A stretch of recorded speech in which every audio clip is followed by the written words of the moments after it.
Me hice pasar por mayordomo, y presencié la forma en que mi esposa trataba a mi madre, dijo el millonario. Antes de seguir, cuéntame en los comentarios desde donde nos ves y suscríbete para más historias emocionales como esta. Alejandro Domínguez conocía cada tabla del piso de la entrada principal de su casa, no porque la limpiara, sino porque había soñado con ese piso mucho antes de tenerlo. Nacido en un barrio obrero de San Telmo, su ascenso hasta la torre vidriada en Recoleta parecía una película que él mismo había escrito. Era elegante sin estridencias, traje a medida, reloj que no gritaba fortuna y una sonrisa que había aprendido a usar cuando convenía. Pero esa noche, bajo la luz fría de los candelabros, Alejandro decidió borrar la sonrisa del millonario y ponerse el delantal del hombre que nunca fue. Se disfrazó con la tranquilidad de quien ha practicado un acto de amor mixto con curiosidad. El mayordomo que contrató para cubrir su ausencia era joven y confiable. Alejandro copió su uniforme, su forma de doblar la servilleta y hasta la costumbre de limpiar las manchas de café con movimientos calculados. No fue una decisión impulsiva, llevaba meses sospechando que la armonía aparente con Carolina, su esposa, la mujer de sonrisa de porcelana y discurso afilado, era una construcción que se sostenía sobre silencios rotos y pequeñas humillaciones. La casa, por fuera, respiraba un lujo de revista, escalera curva, cuadros sobrios, un jardín vertical que en primavera explotaba en verdes. Por dentro, sin embargo, había una geografía de territorios donde ciertos nombres pesaban más que otros. Rosa, la madre de Alejandro, vivía en la planta baja desde que él insistió en que no podía permitir que su madre quedara sola. Rosa no era sumisa ni pétrea, era una mujer con manos duras de costurera y una lengua franca que había aprendido a suavizar para no herir. Había aceptado el hierro de la nueva casa con la misma humildad con que aceptó la mesa de madera prestada cuando Alejandro fue niño, pero la casa no siempre supo corresponder esa humildad. La primera noche que Alejandro, ya convertido en mayordomo, escuchó la voz de Carolina dirigirse a su madre como quien corrige a una criada ajena, sintió un clavo clavarse en el pecho. No hubo gritos, las palabras venían envueltas en pulcritud y gesto de desprecio. Mamá, no pongas las tazas ahí, ¿no ves que este es un juego de recepción?, dijo Carolina, como si Rosa fuera extranjera en su propia casa. Alejandro vio la espalda de Rosa encorvarse apenas, vio sus manos, que durante años habían cosido camisas y remendado esperanzas, permanecer inerte sobre la bandeja. La humillación era un hilo invisible que desgastaba la dignidad poco a poco. Esa misma tarde, Alejandro, aún en papel de mayordomo, escuchó una conversación junto a la biblioteca. Carolina hablaba con su hermana, Marta, de asuntos que no mencionaban a Alejandro pero sí a su madre, inversiones, reputaciones, el tema Rosa, como si fuera un objeto para mover.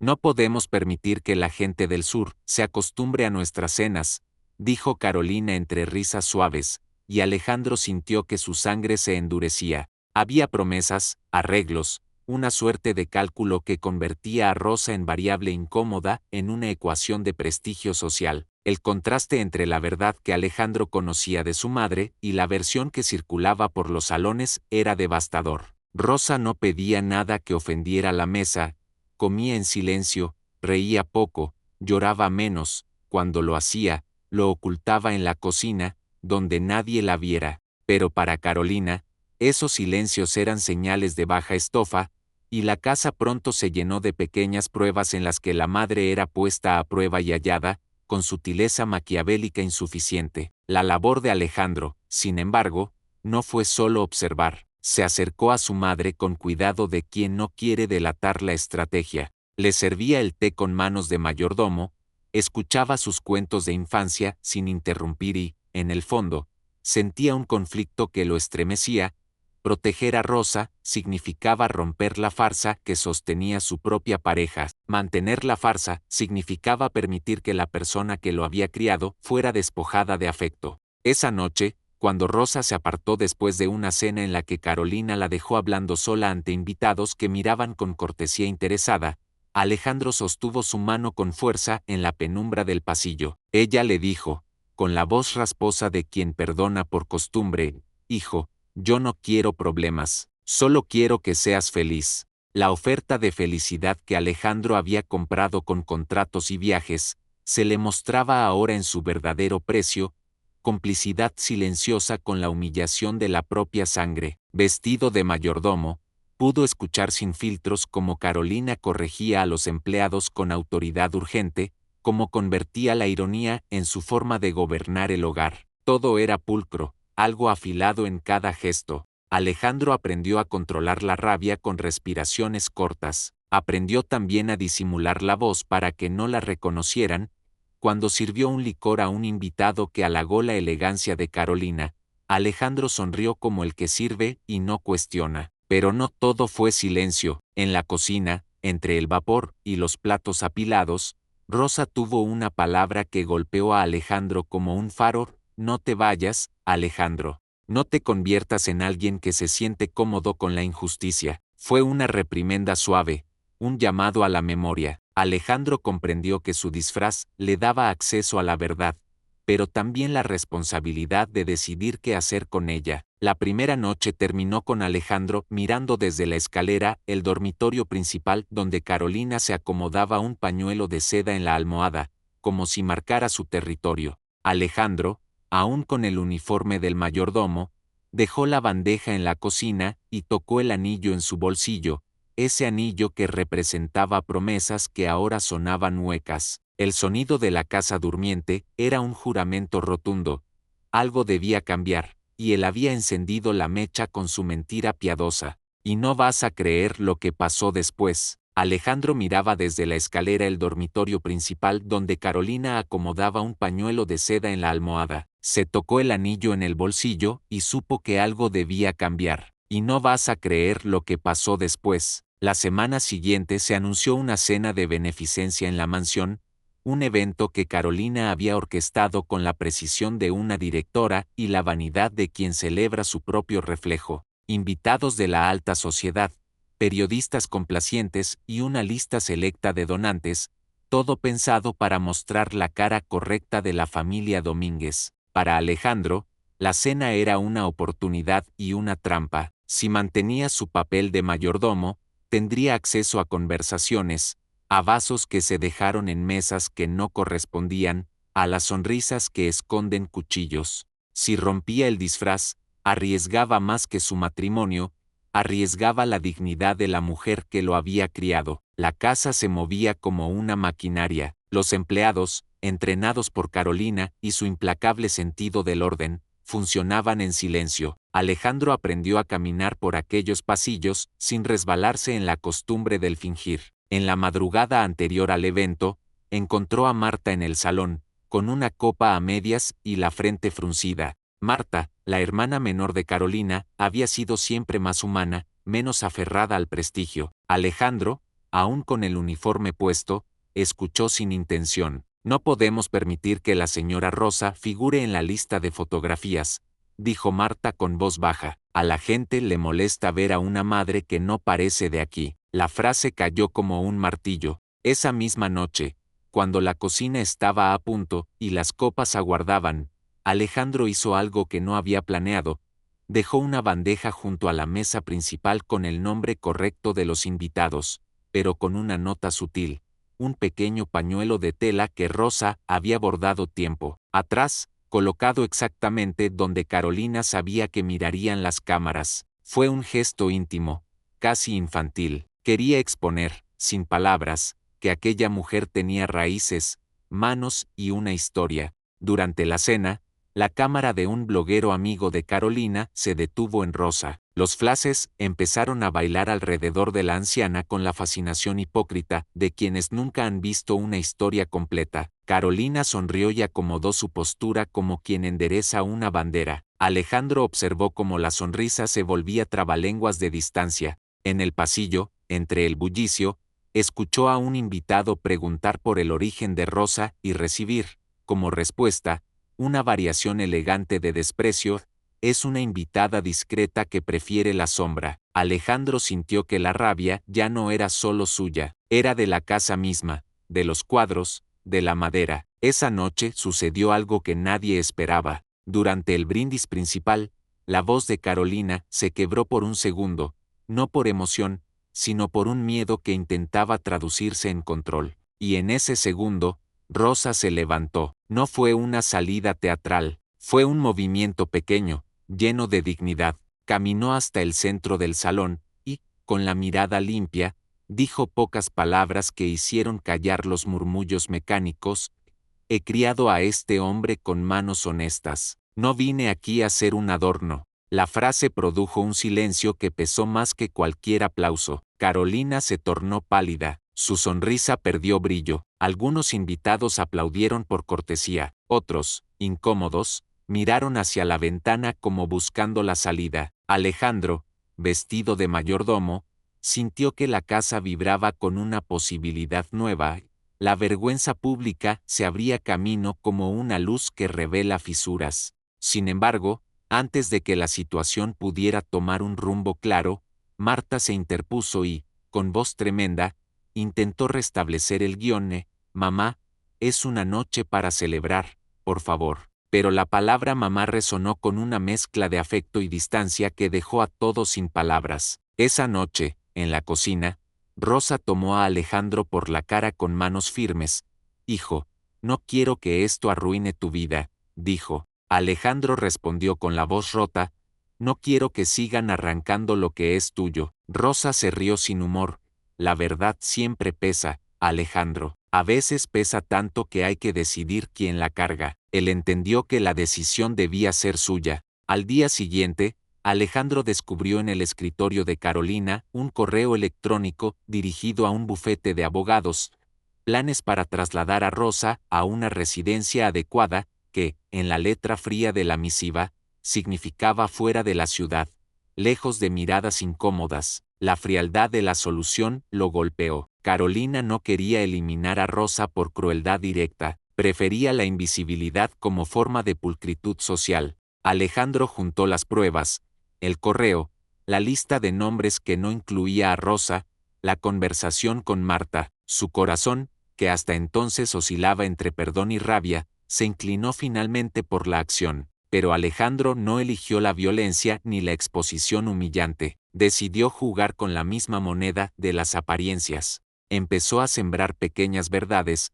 Una foto en la que Rosa aparecía con la medalla de un trabajo comunitario. Una anécdota suave sobre cómo Rosa había salvado a un niño del barrio. Una carta que Alejandro colocó sin que nadie la viera en el cajón del tocador de Carolina, escrita por la propia Rosa y dirigida a la mujer que ahora la despreciaba. Cada gesto era una semilla de humanidad plantada en el jardín de la hipocresía. Y entonces, cuando todo parecía avanzar hacia una confrontación controlada, alguien tocó la puerta principal, un visitante inesperado cuyo nombre haría tambalear no solo una cena, sino secretos mucho más profundos. Lo que ella dijo a continuación dejó a todos sin palabras. Y entonces, cuando todo parecía avanzar hacia una confrontación controlada, alguien tocó la puerta principal, un visitante inesperado cuyo nombre haría tambalear no solo una cena, sino secretos mucho más profundos. Lo que ella dijo a continuación dejó a todos sin palabras. El golpe en la puerta resonó con un eco que atravesó el mármol y el miedo. Alejandro,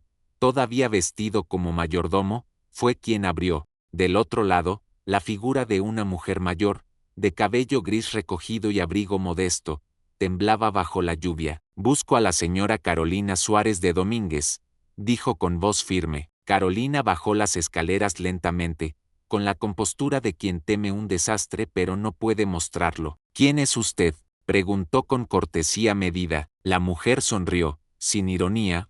Soy la madre de Lucía. El nombre cayó como una piedra en el estanque de la casa. Lucía, el nombre que Carolina nunca quiso volver a escuchar. Alejandro sintió un estremecimiento. Lucía había sido la mejor amiga de su esposa en la universidad, y también la mujer a la que Carolina había arrebatado un proyecto, una beca y, según rumores antiguos, un amor. La visitante, que se presentó como doña Beatriz, traía una carpeta envuelta en plástico y la mirada llena de algo que no era rencor, sino dignidad. Vengo a devolverle algo que no me pertenece, dijo. Todos los ojos se posaron en ella. Carolina titubeó. La invitó a pasar por simple etiqueta, pero el aire se volvió denso. Alejandro la condujo al salón. Rosa, que observaba desde el corredor, reconoció en esa mujer una entereza parecida a la suya. Beatriz colocó la carpeta sobre la mesa. Dentro había fotos, cartas, documentos de una fundación benéfica que Carolina y Lucía habían creado en su juventud. Los papeles mostraban algo devastador. La fundación, que había sido presentada como una idea original de Carolina, era en realidad de Lucía. Mi hija murió creyendo que todo eso había sido en vano, dijo Beatriz, y solo ahora supe que usted usó su trabajo para abrir las puertas de esta vida que tanto presume. Un silencio helado recorrió la habitación. Alejandro bajó la mirada. La verdad se desplegaba ante él con crudeza. No era solo el desprecio hacia su madre, sino una cadena de egoísmo que Carolina había cultivado durante años. Ella intentó responder con elegancia, pero la voz se le quebró. No tengo por qué justificarme ante una desconocida. Beatriz suspiró y miró a Rosa. Usted entiende lo que es luchar por un hijo sin pisar a nadie, ¿verdad? Rosa asintió despacio. Sí, y también entiendo lo que duele ver a una persona olvidar de dónde vino. Las dos mujeres se reconocieron en ese intercambio, la honestidad humilde frente a la arrogancia disfrazada de éxito. Alejandro sintió que su decisión se consolidaba. Ya no bastaba con observar, debía revelar quién era. En un gesto súbito, se quitó los guantes blancos del uniforme, los dejó sobre la bandeja y se enderezó. Basta de máscaras, dijo con voz clara. Carolina lo miró confundida, hasta que Alejandro retiró la gorra del mayordomo. Yo soy Alejandro Domínguez, tu esposo, y he visto todo con mis propios ojos. El murmullo fue inmediato. Marta palideció, Rosa cubrió la boca con asombro. Carolina retrocedió un paso, incrédula. ¿Qué estás diciendo?, murmuró. Digo que ya no puedo seguir fingiendo. Escuché cómo hablabas de mi madre, cómo la tratabas como si fuera una sombra. Vi tu desprecio, tus mentiras, y ahora entiendo que esa elegancia tuya es solo un disfraz más. Carolina intentó responder, pero el temblor en su voz la traicionó. Lo hice todo por nosotros, Alejandro, por mantener tu posición, por proteger nuestra imagen. ¿Nuestra imagen?, replicó él, a costa de humillar a la mujer que me dio la vida, de robar los sueños de tu mejor amiga. Beatriz lo miró con una mezcla de dolor y respeto. A veces la verdad llega cuando alguien se atreve a escuchar, dijo suavemente. Yo solo vine a dejar esto. Dejó la carpeta en la mesa y se marchó bajo la lluvia, sin esperar respuesta. Carolina cayó de rodillas, las manos en el rostro. Por primera vez, la fortaleza que la sostenía se rompió. No lo entiendes, balbuceó. Yo no quería perderte. Alejandro la observó en silencio. Dentro de él, la rabia se mezclaba con una tristeza antigua. No respondió, solo giró hacia su madre, que lo abrazó sin palabras. En ese abrazo cabían todos los años de distancia, de silencios, de orgullo. Esa noche, la casa perdió su brillo. Los cuadros parecían mirar con juicio, las luces titilaban como si el lugar respirara culpa. Alejandro pasó horas en el estudio, mirando la carpeta que Beatriz había dejado. Comprendió que el verdadero peso del lujo no era el dinero, sino las mentiras que sostenían su estructura. Cuando el amanecer llegó, Rosa le llevó café y dijo: el amor no se demuestra con regalos, hijo, sino con respeto. Quizá ahora ella tenga la oportunidad de aprenderlo. Alejandro asintió. No sabía si el matrimonio podía salvarse, pero sí sabía que no volvería a permitir la humillación. Sin embargo, el destino todavía no había jugado su última carta, porque en medio del silencio de esa mañana, Carolina desapareció sin dejar rastro. Y no vas a creer lo que pasó después. Cuando el amanecer llegó, Rosa le llevó café y dijo: el amor no se demuestra con regalos, hijo, sino con respeto. Quizá ahora ella tenga la oportunidad de aprenderlo. Alejandro asintió. Sin embargo, en medio del silencio de esa mañana, Carolina desapareció sin dejar rastro. Y no vas a creer lo que pasó después. La casa amaneció con un hueco que nadie supo llenar. Las paredes, acostumbradas a la rutina implacable de la señora Domínguez, guardaban una pregunta suspendida: ¿a dónde habría ido Carolina? Alejandro recorrió los cuartos como quien busca una verdad escondida entre almohadas y papeles. Revisó el guardarropa, encontró el bolso sobre la cómoda, con la agenda, el lápiz y un perfume que todavía olía a despacho, pero no halló teléfono ni coche. La ventana del dormitorio principal estaba apenas entreabierta, y la brisa dejó una hoja de calendario bailando como si alguien la hubiese empujado a marcharse. Llamó a Marta primero. Su hermana respondió con voz cortada: no sé nada, Ale, la vi anoche. Estaba angustiada, pero me juró que todo estaba bien. La conversación fue un hilo roto. Luego habló con el chofer, con los encargados del servicio, con la asistenta de planta baja. Nadie había visto a Carolina marcharse rumbo a ningún lado. Alejandro sintió la presión en el pecho como si la casa misma le apretara el aire. Rosa, sentada en la cocina, intentó poner calma. Tal vez fue a visitar a alguien, o a pensar, pero la incertidumbre no era un viaje razonable, era una fisura que podía engullir reputaciones y encender chismes. En la tarde, apareció una nota sin remitente sobre la mesa del comedor, una frase breve, escrita con la caligrafía de quien decide algo en silencio: si quieres saber la verdad, busca a Lucía en todo lo que ha quedado. No había firma. Alejandro repasó en su mente todo lo conocido de Lucía: la amistad rota, los rumores de traición, la carpeta que Beatriz había dejado. ¿Era una amenaza, una confesión o una pista? No tuvo tiempo para teorías largas. La prensa, aún ausente, podía llegar en cualquier momento si la desaparición se volvía pública. Decidió manejarlo en privado. Comenzó por la universidad donde Lucía había estudiado. No quiso ir como Alejandro Domínguez el Rico. Aprovechó el anonimato que le había dado su atuendo del mayordomo en días anteriores. Un coche discreto, una pañoleta en la chaqueta, preguntas que parecían de curioso. En la decanatura, una secretaria reconoció el apellido de Lucía y le entregó el archivo que guardaban en un cajón polvoriento: recortes, proyectos, una tesis que demostraba la autoría exacta de la fundación. Los papeles estaban firmados por Lucía, y en una línea separada, una nota manuscrita: para C, con la esperanza de que tu corazón no decida por tu ambición. La tensión en las palabras de Lucía pareció atravesar el papel. En la búsqueda, Alejandro conoció a gente que recordaba a Lucía no como víctima, sino como una mujer con proyectos y rabia justa. Una excompañera le contó de milagros pequeños, como Lucía organizó un comedor comunitario en un barrio olvidado, como había enseñado a niñas a coser para que no cayeran en la calle. Cada testimonio reconstruía a una Lucía que no merecía ser borrada por un ascenso social.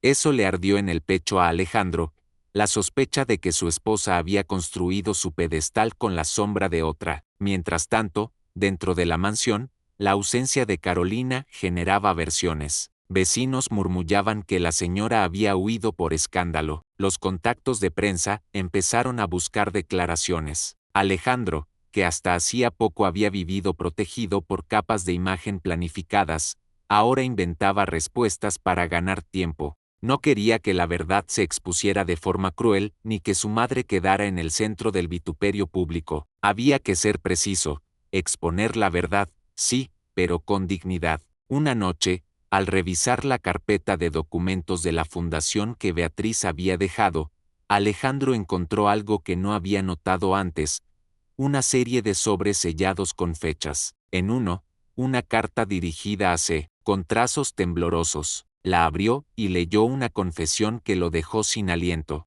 En la carta, Lucía hablaba de una deuda, no económica, sino moral. Hablaba de un acuerdo que había hecho con alguien cercano, un favor a cambio de una beca, y de cómo se había sentido traicionada cuando otra voz se adjudicó la creación de un proyecto. Pero más que un rencor venal, Lucía describía un miedo. Alguien la había acusado de malversación ante un patronato corrupto, y aunque luego todo se aclaró, la sombra quedó. Si no tomo las decisiones que me protegen, me borrarán, decía la carta en una frase que apagó cualquier posibilidad de ingenuidad. Alejandro comprendió que la historia era más enredada, no era solo plagio, Era sobrevivencia en un mundo que a veces exige renunciar a la propia voz. De regreso a la mansión, encontró a Rosa en el jardín, hablando con Beatriz. Las dos mujeres compartían una taza de té y, por primera vez, algo parecido a una alianza. Mi hija murió creyendo en cosas que usted ahora promueve, dijo Beatriz a Rosa. Yo solo quiero que se sepa la verdad, y que su nombre no sea un fantasma. Rosa asintió, y en su gesto había perdón y resolución a la vez. Alejandro las observó desde la sombra, con la carta en la mano y una sensación extraña. Estaba construyendo un puente entre dos verdades que habían sido separadas por el orgullo y la ambición. Esa madrugada, el teléfono de la casa sonó con fuerza. Una voz al otro lado ofrecía datos. Habían visto a Carolina en un pequeño pueblo costero, en una posada donde una mujer se hospedaba con la voluntad de desaparecer entre gente sencilla. La dirección llegó con detalles: una calle de adoquines, una casa azul junto al muelle. Alejandro tomó la carpeta, el auto y, sin más compañía que la determinación, partió. No iba a perseguirla para culparla. Quería entender por qué había huido, qué miedo la había arrancado de su vida. El pueblo estaba envuelto en niebla salobre cuando llegó. La posada azul parecía saludar con velas en las ventanas. Al entrar, Alejandro sintió que el tiempo se condensaba. El aire olía a sal y a esperanza quebrada. Preguntó por una mujer rubia con voz afilada. El posadero lo miró con desconfianza, luego señaló hacia la escalera, subió y abrió una puerta que crujió con lentitud. Allí, sentada junto a una ventana que daba al mar, Carolina lo esperaba. No era la dama inalcanzable de las galas, era una mujer con los hombros caídos, con una carta cubierta por las manos. Sus ojos estaban ardiendo, pero no de rabia de cansancio, de una tristeza que hablaba de años. Antes de que Alejandro pudiera decir palabra, Carolina alzó la vista y dijo con voz que apenas quebró: no quería que vinieras. Y sin embargo, aquí estás. Alejandro respiró y supo que la conversación que vendría no solo decidiría el destino del matrimonio, sino el modo en que cada uno cargaría sus culpas. Lo que ella dijo a continuación dejó a ambos en silencio. Sus ojos estaban ardiendo, pero no de rabia de cansancio, de una tristeza que hablaba de años. Antes de que Alejandro pudiera decir palabra, Carolina alzó la vista y dijo con voz que apenas quebró: no quería que vinieras. Y sin embargo, aquí estás. Alejandro respiró y supo que la conversación que vendría no solo decidiría el destino del matrimonio, sino el modo en que cada uno cargaría sus culpas. Lo que ella dijo a continuación dejó a ambos en silencio. Carolina bajó la mirada hacia la carta que tenía entre los dedos. Era la misma que Lucía le había escrito años atrás, y que, hasta esa noche, había permanecido escondida en el fondo de una caja de recuerdos. Nunca pensé que la leerías, murmuró. Era su forma de despedirse. Llora, la traicioné, Alejandro, pero no como tú crees. El mar golpeaba la orilla con el ritmo de una confesión contenida. Alejandro se mantuvo de pie, sin acercarse aún. Entonces dime la verdad, pidió con voz baja. Carolina suspiró. Lucía me pidió que tomara su lugar en la fundación. Tenía miedo, la estaban presionando por un préstamo que pidió para mantener a su madre enferma. Yo tenía contactos, nombre, apellido. Ella me rogó que firmara los papeles a mi nombre para salvar el proyecto, y luego desapareció. No supe de ella hasta que me enteré de su muerte. Alejandro la miró en silencio. ¿Y por qué nunca lo dijiste? Porque nadie me habría creído, respondió ella, con un hilo de voz. Porque tú mismo estabas construyendo tu empresa y yo quería que creyeras que estabas casado con alguien digna de ti. Si decía la verdad, todo se derrumbaba. El peso de la confesión cayó entre ellos como una piedra al agua. Alejandro se sentó frente a ella. ¿Y mi madre? ¿Por qué esa crueldad con Rosa? Carolina tembló. Porque me recordaba todo lo que no soy. Su mirada, esa calma suya me hacía sentir pequeña, fuera de lugar. No era odio, era miedo. Miedo a que vieras en ella lo que yo intentaba esconder, mi origen. No nací en la cuna que todos creen, Alejandro. Mi padre fue un contador que se fugó y mi madre trabajó planchando ropa. Mentí sobre eso cuando te conocí, y cada vez que veía a tu madre en la cocina, sentía que estaba frente a mi verdad. Alejandro la observó, atónito. En el silencio, entendió que el desprecio que lo había atormentado tanto era el reflejo de una vergüenza vieja. Carolina lloraba sin gestos, con los ojos fijos en el mar. No sé si puedas perdonarme, dijo, pero necesitaba que supieras por qué huí. No podía soportar tu mirada cuando descubrieras quién soy realmente. Él la tomó de las manos, sin suavidad pero sin ira. No te fuiste de mí, Carolina, te fuiste de ti misma, pero ya no quiero seguir viviendo en una mentira. Ella levantó la vista. Había en su rostro algo que no había mostrado en años, vulnerabilidad. ¿Qué vas a hacer ahora?, preguntó, casi sin voz. Volveré a casa, respondió Alejandro, a cuidar de mi madre, a limpiar lo que quedó de esta historia, pero no sé si tú formarás parte de ella. Carolina asintió despacio, como quien acepta una condena justa. No te pediré que me esperes, solo quiero devolverle a Lucía lo que fue suyo. Le entregó un sobre con el logo de la fundación y una carta dirigida a Beatriz. Aquí está la renuncia formal y los documentos originales. La verdad debe volver a su lugar. Alejandro la guardó sin hablar. La vio girar hacia la ventana y dejar que la brisa le enredara el cabello. No sé si fui una buena esposa, pero te amé de la única manera que sabía, susurró. A veces el amor no alcanza. Alejandro se levantó, la miró una última vez y dijo, a veces el amor se demuestra cuando uno deja de mentir. Luego salió, cerrando la puerta con el sonido suave de algo que se rompe sin escándalo. De regreso a Buenos Aires, la ciudad parecía distinta. En la mansión, Rosa y Beatriz esperaban con gesto sereno. Cuando Alejandro les entregó el sobre, Beatriz lloró en silencio. Mi hija murió pensando que su obra se había perdido, dijo. Ahora sé que no. Rosa le puso una mano en el hombro. El perdón no borra, hijo, pero limpia el camino para seguir. Los días siguientes, Alejandro hizo pública la verdad. Devolvió la autoría del proyecto a nombre de Lucía y transformó la fundación en un espacio para mujeres trabajadoras, en honor a ambas, Lucía y su madre. La prensa intentó convertir la historia en escándalo, pero él eligió el silencio. No buscaba limpiar su nombre, sino encontrar paz. Una mañana, al revisar correspondencia, halló una carta sin remitente. Reconoció la letra de Carolina. Gracias por no odiarme. Estoy en paz. Si algún día decides mirar el mar, sabrás dónde encontrarme. Alejandro sonrió con tristeza y guardó la carta junto a la foto de su madre, ahora enmarcada en el despacho principal. Había aprendido que la riqueza verdadera no se mide en lo que se tiene, sino en lo que uno es capaz de enfrentar sin mentir. Pero el destino aún tenía un gesto final preparado. En la inauguración del nuevo centro comunitario, alguien apareció entre la multitud, y su rostro hizo que Alejandro quedara inmóvil. Y no vas a creer lo que pasó después. Una mañana, al revisar correspondencia, halló una carta sin remitente. Reconoció la letra de Carolina.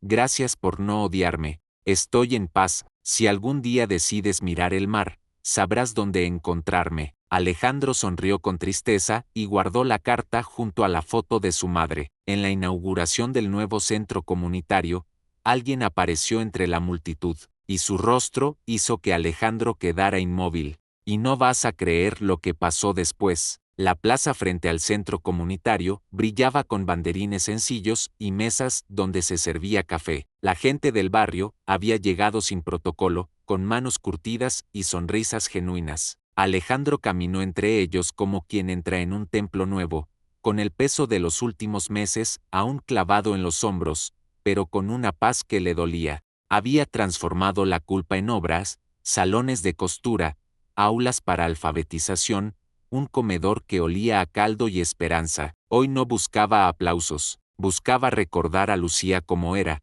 no como un título robado por vanidad. Rosa estaba a su lado, el pañuelo azul en la muñeca como un amuleto. Beatriz llegó con una discreta dignidad. Sus ojos se humedecían solo cuando veía fotografías de su hija colocadas en una pared, imágenes de Lucía en la universidad, en un comedor, en una clase. Marta y varios donantes cortos de discurso estaban presentes. Periodistas de barrio tomaban notas, pero el tono era de celebración humilde, no de escándalo. Alejandro dio un breve discurso, sin grandes poses. Habló de trabajo, de memoria, de la promesa de que el centro sería un refugio para quienes no tienen voz. Cuando terminó, la ovación fue real y cálida, aplausos que no buscaban linchar, sino agradecer. Entre la gente, Alejandro vio rostros conocidos, niñas que habían aprendido a coser, un exalumno de Lucía, un señor que,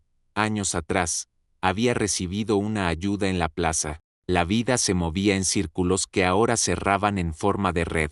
Fue entonces cuando la multitud se partió como se abre un telón. Una mujer joven avanzó por el centro con paso firme. No llevaba nada ostentoso, una blusa blanca, una falda oscura, el cabello recogido. Pero su rostro tenía una definición que hizo que todos contuvieran la respiración, una mezcla de determinación y ternura, y sobre todo, un rasgo inconfundible que a Alejandro le atravesó el pecho como un relámpago, la misma curva de la sonrisa, la misma forma de los ojos, la misma inclinación, de la barbilla que había visto en las fotos de Lucía. Era imposible no hacer la conexión.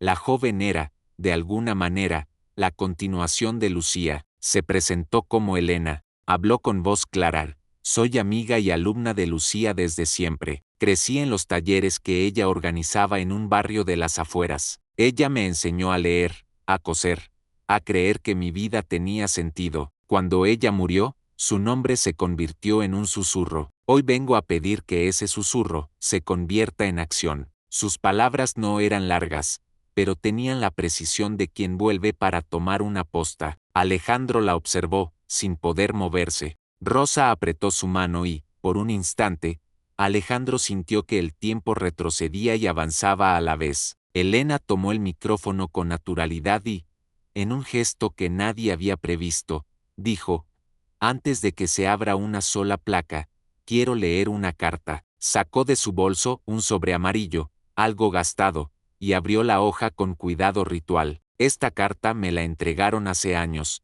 dijo, con la garganta apretada. La escribió Lucía. Las palabras que leyó eran íntimas, dolorosas y llenas de coraje. Hablaban de proyectos abandonados, de vergüenza, de promesas no cumplidas. Hablaban también de perdón, no como concesión, sino como acto de reconstrucción. En la última línea, Lucía pedía que si alguien encontraba su obra, la cuidara como quien mantiene encendida una lámpara en la noche. Al oír la voz de Lucía, a través de la carta, Alejandro sintió la casa entera de su pasado abrirse en un soplo. No era solo la reconstitución de una autoría, era la confirmación de que la vida de Lucía había sido real y tangible, y que había dejado semillas. Elena explicó que había estado bajo la tutela de una vecina tras la muerte de Lucía, que había heredado los cuadernos, las listas de nombres, los contactos del comedor. Había dedicado años a mantener viva la semilla que alguien intentó arrancar. Hoy lo hago con ustedes, concluyó, pero la sorpresa aún no se agotaba. Elena, con un gesto que parecía calculado antes de ser nombrado, caminó hacia donde estaban Beatriz y Rosa. Se detuvo frente a ellas y, con respeto, colocó en sus manos un pequeño paquetito. Dentro había una libreta, vieja, con anotaciones de Lucía y una fotografía que mostraba a 3 mujeres jóvenes riendo en una cocina. Lucía, una mujer que Alejandro no reconoció de inmediato, una que, según la nota al reverso, se llamaba Ana y otra que hablaba con los ojos de Rosa. La imagen era una prueba de redes invisibles. Lucía había amado, había tenido cómplices, y su obra había sido colectiva años antes de la usurpación. Beatriz rompió a llorar, pero no solo por el dolor. Lloró por el alivio de que la memoria de su hija no sería más un cajón sellado. Rosa abrazó a Elena como si abrazara a una hija que llevaba tiempo esperándose. Alejandro, sin embargo, quedó inmóvil por otra razón. En el paquete, oculto entre papeles, encontró una carta dirigida específicamente a Alejandro. Con manos que temblaban, la abrió. Era una nota breve de Lucía, fechada meses antes de su muerte, que decía: si alguna vez lees esto, por favor, cuida a quienes ahora levantan esta casa. No cargues con el odio, haz que lo que nació aquí sirva para sanar. Era una petición que lo convocaba a algo más grande que su culpa, a la responsabilidad de transformar la herida en puente. La presencia de Elena, su vínculo explícito con Lucía y la carta personal cambiaron el clima.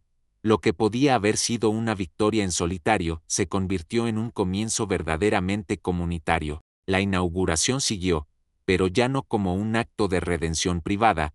Era el inicio de una red reconstruida con las manos de muchos. Alejandro sintió que algo dentro suyo, una fisura que había latido con ira y vergüenza, empezaba a cerrarse con puntadas de trabajo y verdad. Cuando la ceremonia terminó, Elena se acercó en silencio y dijo al oído de Alejandro: Lucía hablaba de usted, creía que la verdad podía encontrarse aunque el mundo intentara taparla. Yo me quedé con sus cuadernos, quiero que trabajemos juntos. Alejandro no respondió de inmediato, miró a su madre, a Beatriz, a la mujer que representaba a la continuidad de aquello que habían perdido. Luego asintió, con lágrimas que no quiso ocultar. Sí, dijo simplemente, trabajemos. En la plaza, el sol de la tarde dibujó sombras largas y suaves sobre las mesas. Rostros que habían vivido en la penumbra empezaban a mostrarse. La historia de la casa ya no era solo un escándalo, era una lección compartida.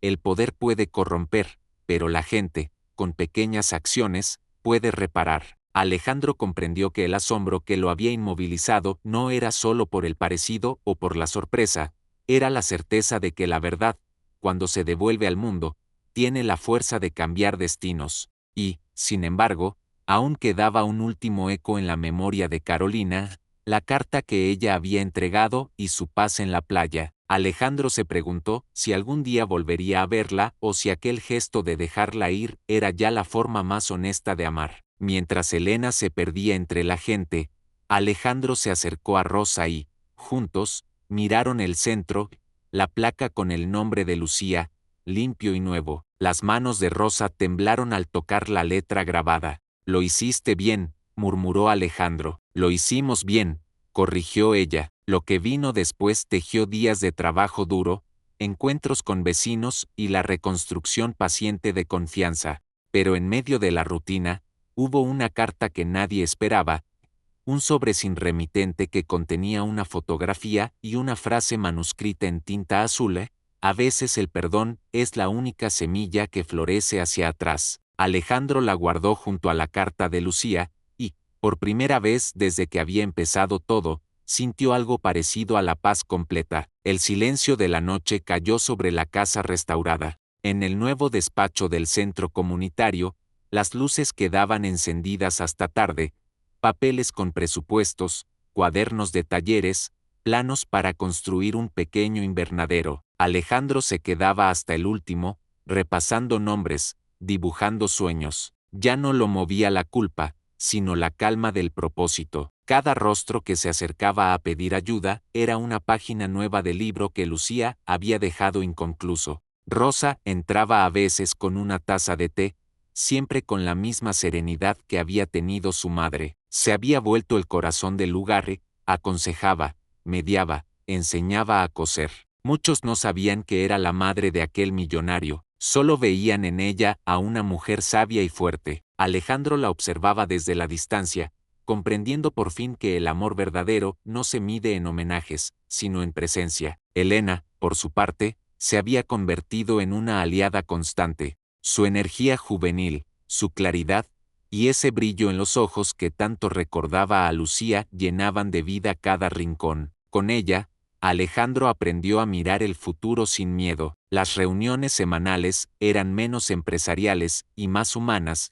Se hablaba de becas, de niños, de pan fresco. La transformación no era solo del edificio, sino de él mismo. Una tarde, mientras el sol se filtraba por las ventanas altas, llegó una carta. No era anónima, ni escrita con la letra de Lucía. Venía del extranjero, desde un pequeño pueblo costero en Uruguay. Al abrirla, Alejandro reconoció la caligrafía de Carolina. Dentro había solo una hoja y una fotografía y ella, descalza en la arena, con el mar detrás y un semblante sereno. En el reverso, una línea escrita con tinta desvaída decía: «Gracias por dejarme aprender.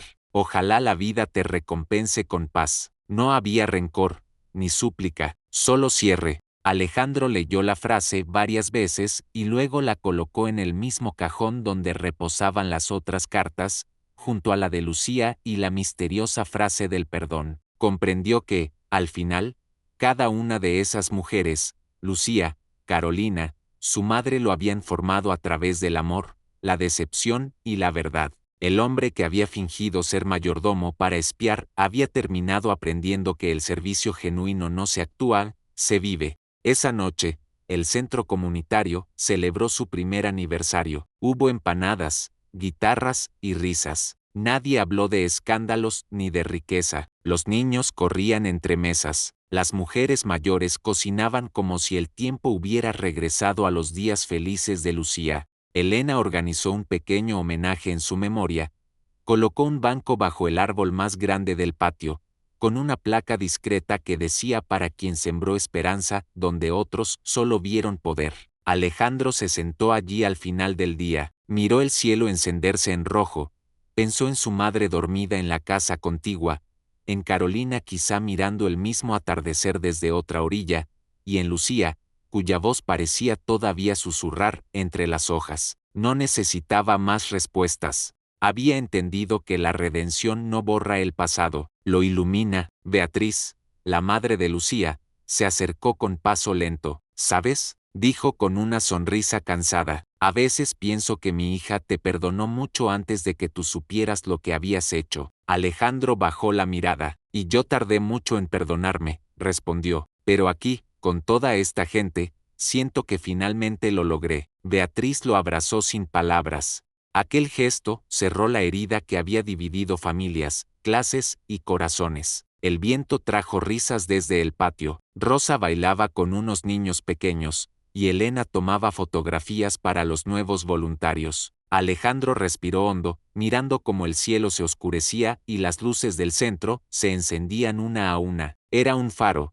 tal como Lucía había querido. En ese instante, recordó las primeras palabras que su madre le había dicho el día en que decidió disfrazarse de mayordomo, para conocer la verdad de alguien, sirve primero. Sonrió al pensar que había tardado demasiado en entenderlo, pero ahora, finalmente, lo hacía. Servir no era humillarse, era elevarse. Meses después, Alejandro fue invitado a dar una charla en una universidad local. Contó su historia sin adornos, el engaño, la caída, la pérdida, el perdón. No dio nombres, solo enseñanzas. Los estudiantes aplaudieron de pie. Uno de ellos se acercó y le dijo: «Mi madre estudió con Lucía. Gracias por mantener vivo su nombre». Alejandro respondió con una frase que repetiría muchas veces desde entonces: «El amor verdadero no se demuestra con palabras, sino con lo que uno reconstruye después del error».